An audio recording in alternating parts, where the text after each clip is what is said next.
अवधूत चिंतन श्री गुरुदेव दत्त श्री स्वामी समर्थ।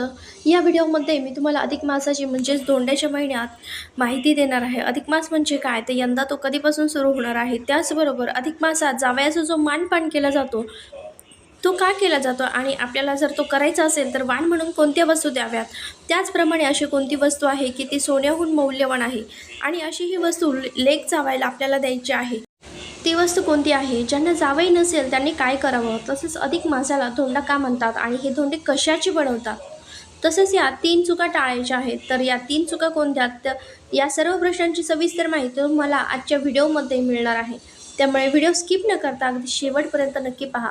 यंदा ज्येष्ठ महिन्यामध्ये अधिक मास आल्याने ज्येष्ठ महिना हा तब्बल 2 महिन्यांचा म्हणजे 60 दिवसांचा असणार आहे। सुरुवातीला अधिक ज्येष्ठ महिना असेल आणि एकदा की अधिकाचा महिना संपला की त्यानंतर नीच ज्येष्ठ हा महिना सुरू होईल। तर मे आणि जून या महिन्यामध्ये अधिक मास असणार आहे। तर 17 मे 2026 वार रविवार ते 15 जून 2026 वार सोमवार या कालावधीमध्ये आपण अधिक मास पाळणार आहोत।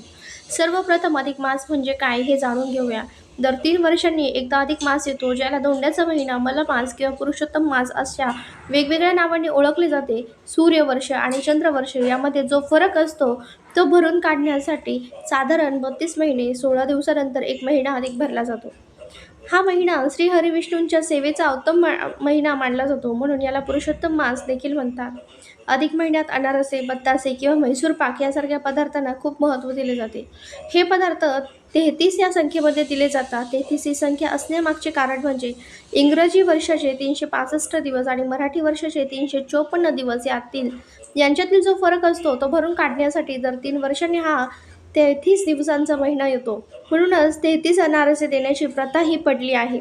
त्याचबरोबर तांब्याचे भांडे किंवा निरांजन देऊन सुद्धा जावयाचा मानपान केला जातो। तसेच काही लोक कपडे किंवा साडीसुद्धा देतात, ज्यांची जशी इच्छा शक्ती असेल त्याचप्रमाणे खर्च केला जातो। बघा, अधिक मासामध्ये कोणतेही मांगलिक कार्य, शुभ विवाह, लग्न कार्य किंवा कुठलेही शुभ कार्य केले जात नाही, परंतु या महिन्यात अधिकाधिक देवाची उपासना, दान धर्म, एखाद्या ग्रंथाचं पारायण, भागवत पारायण अशा धार्मिक गोष्टी तुम्ही ह्या करू शकता, कारण हा महिना अधिकाधिक पुण्य कमवण्यासाठी अधिक महत्त्वाचा मानला जातो। आता या महिन्यात जावयाला विष्णू स्वरूप मानून वाण देण्याची खूप मोठी परंपरा आपल्याकडे आहे। तर हे वाण नक्की कसं द्यायचं, काय द्यायचं आणि जावयाचा मानपान कसा करायचा याच्याबद्दल सविस्तर माहिती घेऊया। तर या महिन्यात आपल्याला लाडक्या जावयाला घरी बोलावून त्यांचा मानपान केला जातो। त्याचप्रमाणे जावयाला श्री हरिविष्णूंचे रूप मानून त्यांचा वाण देण्याची एक जुनी परंपरा आहे, पण आपण सोन्यापेक्षाही मौल्यवान वस्तू त्यांना वाण म्हणून देऊ शकतो, ज्यामुळे आपल्याला श्री हरिविष्णूंचा आशीर्वाद प्राप्त होईल। त्याचप्रमाणे त्यांचे नवीन लग्न झाले आहे त्यांच्यासाठी पहिला धोंडा खूप महत्त्वाचा असतो, पण लग्न होऊ नये किती वर्ष झाली असली तरी जावयाला लेकीला बोलावून त्यांचा मानपान करण्याची पद्धत आहे। जावयाला बघा, जुन्या परंपरेनुसार जावयाला सुगंधी उठणे व तेल लावून स्नान घालण्याची पद्धत आहे। जावयाच्या आवडीचा स्वयंपाक केला जातो। जेवताना जावयाला ताटाभोवती रांगोळी काढली जाते। जेवण झाल्यावर जावयाला पाटावर बसून त्यांचे पाय धुतले जातात। कपाळाला गंध अक्षता लावून त्यांचे औक्षण केले जाते। काही ठिकाणी श्री पुरुषोत्तम प्रीत्यर्थम हे दान देत असल्याचा छोटासा संकल्प देखील केला जातो। तांब्याच्या ताटात 33 अनारसे ठेवून त्यावर दिवा लावून ते ताट जावयाला दिले जाते। यावेळी जावयाने तो दिवा शांत होईपर्यंत तिथेच बसणे अपेक्षित असते। यानंतर जावयाने सासू सासऱ्यांच्या पाया पडून आशीर्वाद घ्यावा आणि सासऱ्यांनी जावयाला दक्षिणा द्यावी। एक गोष्ट लक्षात ठेवा की आपल्या जावई आणि लेकीला जेवायला बोलावणार, पण त्याचबरोबर तिचे सासू सासरे, जाऊ दीर यांना देखील अवश्य बोलवा। तिची नणंद असेल तिला देखील बोलवा, कारण आपल्या जावयाचे व लेकीचे कौतुक बघायला ही सगळी मंडळी असेल तर केव्हाही चांगलं। त्याचप्रमाणे आपल्या घरची मंडळी ही बोलवावी तरीसुद्धा आणखी उत्तम। मग यावेळेस स्वयंपाक काय करायचं, तर आपण नेहमीचा स्वयंपाक जो काही गोड धोडाचा करतो, अगदी पुरणपोळीचा देखील स्वयंपाक तुम्ही करू शकता, मात्र यामध्ये आपल्याला धोंडे आवश्यक करायचे आहेत, म्हणून हा महिना धोंडे मास म्हणून देखील ओळखला जातो। आता धोंडे कसे बनवायचे, किती बनवायचे ते पाहू। बघा, धोंडे हे आपल्या घरातील जेवणासाठी जेवढ्या व्यक्ती आहेत त्यानुसार तेवढे आपण 2-3 जास्त असे धोंडे बनवू शकतो। आता हे धोंडे कसे बनवले जातात बघा, हे धोंडे गव्हाच्या पिठाची बनवले जातात आणि त्यात पुरण भरले जाते। काही ठिकाणी गमतीने त्या धोंड्यामध्ये पुरणाबरोबर मिरची, नाणे, खडे मीठ, सुपारी किंवा चक्क धोंडा म्हणजे दगड लपवला जातो आणि हे धोंडे म्हणजे लिंबा एवढे गोळे केले तळून किंवा उकळून नंतर जेवणाच्या ताटात हे धोंडे वाढले जातात. जेवणाचं ताट वाढताना त्यांच्या भोवती छान रांगोळी देखील काढली जाते. त्यानंतर जावयाला जेवण झाल्यानंतर वाण दिले जातात. आता वाण काय द्यायचं? अधिक मासात 33 या संख्येला खूप महत्त्व आहे, म्हणून आपण 33 अनारसे वाण म्हणून देतो.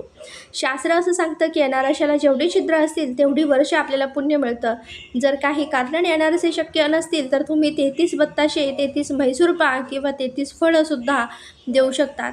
हे वाण देण्यासाठी तांब्याचे, चांदीचं किंवा काश्याचं ताट वापरावं. जर नवीन ताट देणं शक्य नसेल तर साध्या ताटात वाण ठेवून म्हणजे 33 अनारसे किंवा 33 म्हैसूर पाक किंवा 33 फळे बत्तासे ठेवून त्यावर एखादी चांदीची वस्तू, विडा तसेच एक दिवा म्हणजे निरांजन व दक्षिणा ठेवावी.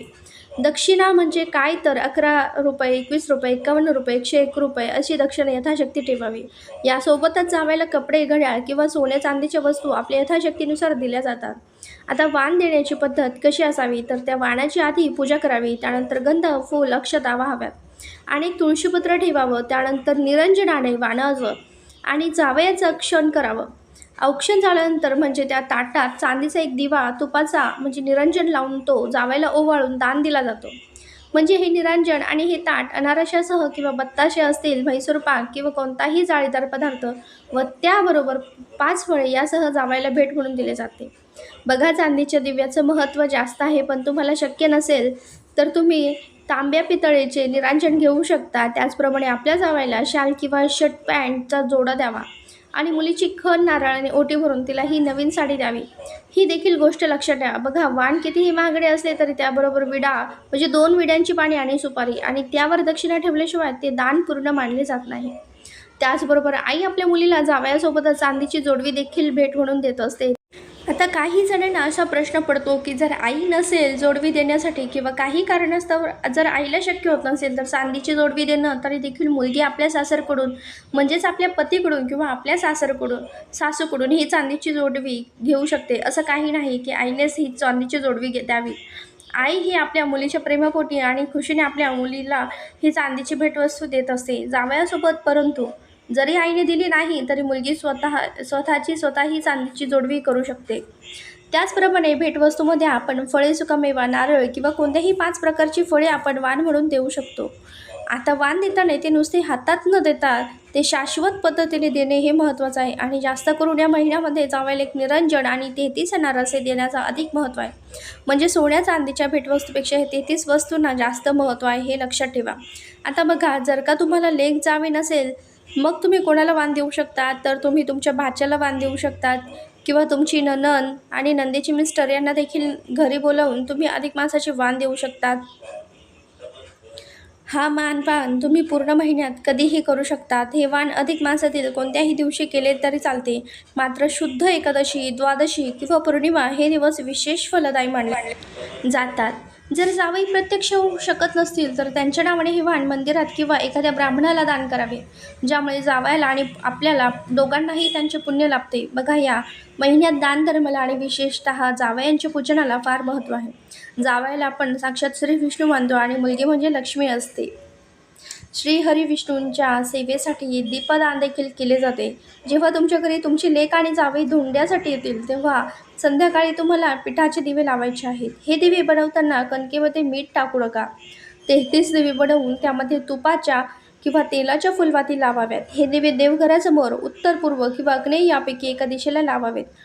या दीपदानामुळे भगवान विष्णू तुमच्यावर प्रसन्न होतात आणि तुमचा धोंड्याचा कार्यक्रमाचे पूर्ण पुण्य फळाला येतो. त्याचप्रमाणे बघा, आजकालच्या काळात सोन्या चांदीच्या वस्तू किंवा कपड्यांवर खूप खर्च होतो, पण त्याऐवजी तुम्ही तुमच्या मुलीला आणि जावयाला अत्यंत शुभ अशा वस्तू देऊ शकता. त्यापैकीच एक म्हणजे अन्नपूर्णा देवीची मूर्ती. लग्नात जर दिली नसेल तर या अधिक मासात तुम्ही अन्नपूर्णा देवीची मूर्ती वाण म्हणून घेऊ शकता. तुमच्या बजेटनुसार तुम्ही पितळ, तांबे किंवा इतर धातूंची मूर्ती देऊ शकता. तसेच तुम्ही गायीची मूर्तीसुद्धा देऊ शकतात, कारण गायीची सेवा करणे अत्यंत पुण्यकारक मानले जाते. या वस्तू दिल्याने जावयाचा मानही राखला जातो आणि घरामध्ये सुख समृद्धी येते. बघा, जर तुम्हाला शक्य असेल तर जावयाला एखादी छोटीशी तुळशीची माळ किंवा तुळशीची रोप भेट द्या, कारण भगवान विष्णूंना तुळस अत्यंत प्रिय आहे. तुम्ही जेव्हा हा कार्यक्रम कराल तेव्हा यातील काही गोष्टी पाळल्या तर तुमचा विधी केवळ एक कार्यक्रम न राहता एक भक्ती सोहळा होईल. ते आपण थोडक्यात पुढील नियमाच्या आधारे जाणून घेऊया. ज्यावेळी तुम्ही 33 अनारसे देतात ते ताटात कसेही ठेवण्यापेक्षा त्याची 9-9च्या गटात किंवा त्रिकोणी स्वरूपात मांडणी करणे अधिक श्रेयस्कर मानले जाते. बघा 33 अनारसे सोबत ताटात 5 प्रकारची फळे उदाहरणार्थ केळी, सफरचंद, पेरू, डाळिंब आणि संत्री ठेवणे खूप शुभ मानले जाते. याला फळवाण म्हणतात, पण केळी देणे सर्वात उत्तम. केळीचे झाडे विष्णूंचे प्रतीक मानले जाते. 33 केळी देणे देखील खूप फलदायी आहे आणि फलदायी ठरते. जेवण झाल्यावर जावयाला तांबूल म्हणजेच विडा देण्याची पद्धत आहे. यात 2 विड्याची पाने, सुपारी, कात, वेलची असावी. विडा देताना जावयाला तो उजव्या हाताने द्यावा आणि त्यावर एखादे नाणे ठेवावे किंवा तुम्ही ताटात वाढणार देखील ठेवू शकता. अनेक ठिकाणी अनारशांसोबतच कणकेचे 33 छोटे दिवे निरांजने बनवले जातात. त्यामध्ये साजूक तूप घालून त्याने जावयाला ओवाळले जातात आणि नंतर ते दिवे दान केले जातात. याला दीपदान म्हणतात, जे अधिक मासातील सर्वात मोठे दान मानले जाते. सर्व विधी झाल्यावर जावयाच्या पाया पडताना त्यांना म्हणावे की आमच्या कन्येला सुखात ठेवा आणि आपल्या कुटुंबावर विष्णूची कृपा राहू द्या. जावयाचा त्या दिवशीचा आशीर्वाद साक्षात भगवंताचा आशीर्वाद मानला जातो.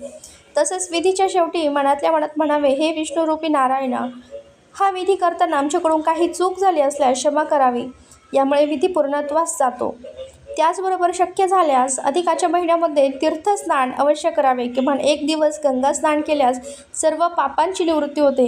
या महिन्यामध्ये दीपदान आवर्जून करावे. देवापुढे अखंड दिवा लावल्यास लक्ष्मी प्राप्ती होते. तीर्थयात्रा करावी, देवदर्शन करावे. तांबूलदान म्हणजे विडा, दक्षिणा आपण दान करू शकतो. ज्या दिवशी तुम्ही जावयाला जेवायला बोलावता त्या दिवशी घराबाहेर एखाद्या गरजू व्यक्तीला किंवा प्राण्याला उदाहरणार्थ गाईला अन्नाचा घास नक्की द्यावा. याला पुण्य संचय म्हणतात.